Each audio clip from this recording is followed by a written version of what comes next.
Noticia del momento. La noticia del momento tiene que ver hoy con el tema de las pensiones. ¿Qué hacer con las pensiones en Colombia? ¿Quiénes se van a pensionar? Las edades, de nuevo, es un tema que ha vuelto a revolucionar a nuestro país, es un tema de debate constante y hoy el Centro de Pensamiento Económico más importante de nuestro país ha lanzado su propuesta pensional. ¿En qué consiste esa propuesta, Luisa? Con las buenas tardes, ¿quién es nuestro invitado? Rosario, muy buenas tardes para usted y para todos nuestros oyentes. Pues efectivamente este tema de la reforma pensional se está volviendo a empezar a mover porque próximamente, en las próximas semanas, vamos a conocer ese proyecto de reforma pensional que prometió el presidente Gustavo Petro en campaña. Un proyecto que ya tenemos alguna idea de qué es lo que va a pasar, está basado en pilares, pero justamente como usted lo decía, Fedesarrollo lanzó su propuesta pensional y tiene unas diferencias con el gobierno nacional. Gracias al director de ese centro de pensamiento, Luis Fernando Mejía, por acompañarnos en esta tarde y expliquemos por pilares, para que sea muy pedagógica esta charla, cuáles son las diferencias de esas propuestas pensionales entre la de ustedes y el gobierno. Empecemos por el primer pilar. Hola Luisa, ¿qué tal? Muy buenas tardes, gracias por la invitación. Pues mire, lo primero que tiene que ver justamente con ese pilar que se ha conocido como el pilar subsidiado, en donde se está tratando de resolver uno de los grandes problemas del sistema de protección en la vejez actual en nuestro país, y es que infortunadamente cerca del 75% de los adultos mayores en edad de pensión no tienen acceso a una pensión. Y ese pilar subsidiado, no contributivo, justamente pretende entregarle una ayuda monetaria a esas personas que infortunadamente no tienen acceso a una pensión.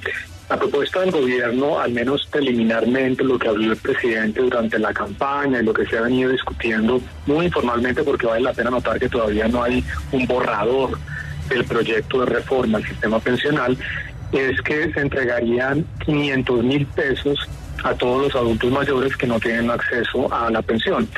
Nuestra propuesta se diferencia en el monto. Consideramos que el objetivo es loable, creemos que es importante aumentar la cobertura a través de un programa como este, de un pilar subsidiado, pero infortunadamente la capacidad fiscal actual de nuestro país es limitada y estimamos que esa entrega debería ser de 213,000 pesos mensuales, que técnicamente corresponde a lo que se conoce como la línea de pobreza extrema, es decir, esos ingresos mínimos requeridos para que una persona, cualquiera sea su condición económica, pueda adquirir los nutrientes necesarios para sobrevivir.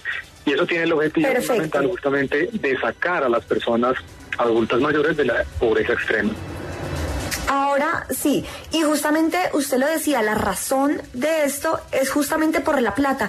Hoy Rosario y oyentes, Ricardo Bonilla, que es el asesor económico del presidente Petro, dijo incluso que no veía cómo iba a alcanzar esos 500,000 pesos que el mismo gobierno está prometiendo, porque es que no se sabe cómo se va a financiar. Ahora pasemos al segundo pilar. ¿Cuál es su propuesta?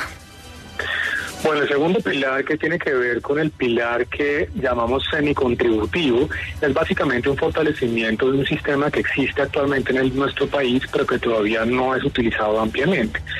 Ese sistema se conoce como los BEPS, los beneficios económicos periódicos, que consideramos deben continuarse incentivando justamente para promover el ahorro a la vejez. ¿Qué tipo de personas pueden acceder a este sistema de BEPS? De acuerdo con nuestra propuesta, aquellos que tengan ingresos inferiores a un salario mínimo, que infortunadamente, vale la pena recordarlo, son la mayoría de colombianos. Justamente esta mañana mostramos que el 54% de los colombianos de nuestro país ganan menos de un salario mínimo. A ellos el sistema de protección actual para la vejez los excluye completamente, no pueden cotizar. Consideramos que los BEPS, que básicamente se refieren a un ahorro en donde el Estado les entrega un subsidio adicional del 20% del ahorrado, puede ser importante de nuevo para incentivar ese ahorro para la vejez. Pasemos entonces ahora a esas personas que ya de pronto ganan un poco más. Entonces, quienes ganan más de un salario mínimo, más o menos 1.200.000 pesos hoy en promedio, ¿qué pasaría con esas personas? Muy bien, ese sería el tercer pilar que nosotros estamos proponiendo, un pilar ya justamente para estas personas que están con ingresos iguales o superiores a un salario mínimo, en donde habría obviamente la obligatoriedad de contribuir al sistema pensional, 16%, Un tema importante es que consideramos que se debe eliminar la contribución al Fondo de Garantía de Pensión Mínima. Esto subiría el total del ahorrado por parte de los cotizantes actualmente.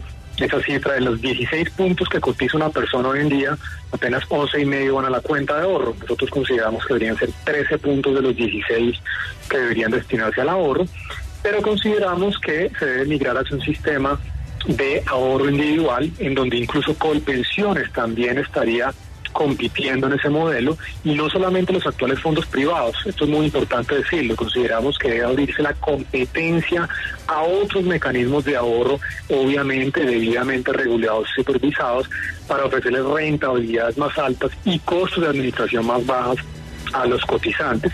Y en ese sentido consideramos que esta propuesta puede ser un poco más, disciplinada desde el punto de vista de otro tema muy importante, y es el envejecimiento de la población. Los regímenes de prima media, que se conocen como de reparto, cada vez son menos sostenibles porque dependen de una gran cantidad de jóvenes cotizando para entregarle esas cotizaciones a los pensionados. Y en general lo que está viendo la literatura de pensiones es que es mejor migrar paulatinamente a esos sistemas de ahorro individual. Y hay que resaltar ahí entonces, Luis Fernández, que lo que dice el gobierno en ese pilar es distinto. Es que las personas que ganen hasta 4 millones de pesos más o menos coticen en Colpensiones, y el exceso de eso entonces ya pase a un régimen de ahorro individual, Porvenir, Colpensión, Colfondo y otros sistemas como Escambia. Ahora, ¿cuál sería el último pilar que ustedes están proponiendo? El último pilar es exactamente igual a lo que existe hoy en día en nuestro sistema obligatorio, que es un pilar de ahorro voluntario individual, manteniendo algunos incentivos tributarios, pero limitados para evitar, por supuesto, que esos incentivos sean muy regresivos, pero que mantendrían pues justamente esa intención de que quien quiera ahorrar por encima de lo que es obligatorio en el sistema o pilar contributivo, puedan hacerlo a través de mecanismos de largo plazo. Y quisiera primero destacar la diferencia grande frente al gobierno en términos de el umbral. Una de las cosas que mencionamos esta mañana, Luisa, es que si el gobierno insiste en mantener el pilar público, que como usted bien lo dice, iría hasta un umbral de 4 salarios mínimos, es decir, una persona, por ejemplo, que gane 5 salarios mínimos, aportaría hasta 4 salarios mínimos de Colpensiones, y el salario mínimo como excedente lo aportaría al fondo privado. Consideramos que ese umbral debe revisar. Si es la intención del gobierno mantenerse en ese modelo de pilares con un pilar público, el umbral debería estar alrededor de 1,5 salarios mínimos, entre otras cosas para evitar un problema de financiamiento por parte del propio gobierno. Una parte grande del financiamiento de los títulos de deuda pública justamente provienen de ese ahorro pensional, y eso por supuesto iría en la línea de mantener unas fuentes de recursos importantes para financiar lo que sigue siendo un déficit alto y unas necesidades de financiamiento altas por parte del gobierno nacional. Y es que para allá iba, porque digamos en este momento se está discutiendo la reforma a la salud, y uno de los asuntos que más caos, por llamarlo de alguna forma, ha generado y más polémica dentro del mismo gobierno es el tema de la plata, de los recursos, la financiación y respetar la regla fiscal. Tal cual como está hoy propuesta este bosquejo de reforma pensional que ha planteado el gobierno, ¿se tendrían los recursos para hacerse? Creemos que no, pues no luce muy viable fiscalmente, especialmente como lo hablábamos al principio, Luisa, un pilar subsidiado que entregaría estos 500,000 pesos mensuales. Realmente esto, por ejemplo, aumentaría el déficit fiscal de cerca de 2,5 puntos del PIB, que es una cifra sustancial, casi pues un poco más del tamaño de la reforma tributaria, que fue bastante grande, que se aprobó el año anterior. Entonces, indudablemente que el espacio fiscal es muy limitado, y justamente ese es uno de los mensajes grandes que hemos tratado de enviarle a la opinión pública y al gobierno desde ese desarrollo, y es que estas propuestas de reformas que consideramos son absolutamente necesarias, y en eso vale la pena mencionarlo y enfatizarlo. El desarrollo considera que la reforma laboral, la pensional y la de salud son absolutamente claves e importantes para mejorar justamente en varias dimensiones del contrato social actual en nuestro país. Pero también estas reformas tienen que tener la disciplina fiscal. El espacio fiscal en nuestro país es muy limitado. Colombia ha tenido ya 3 años consecutivos un déficit superior al 7% del Producto Interno Bruto. Nuestra prima de riesgo ha venido aumentando desde el 2021 cuando tuvimos esa fallida reforma tributaria y no ha retrocedido a niveles de pandemia. Eso implica márgenes limitados de financiamiento, tasas de interés altas no solo para el gobierno, sino para el resto de la economía colombiana, y en ese sentido, pues el tema fiscal, por supuesto, debe disciplinar estas discusiones de unas reformas que consideramos son muy importantes, pero que de nuevo deben incorporar pues ese marco fiscal de mediano plazo. Director, y quiero esta última pregunta, salirme un poco del tema técnico, porque muchas personas cotizan en Colpensiones, es una de las entidades fundamentales en medio de esta propuesta de reforma pensional y de todo el sistema pensional de nuestro país.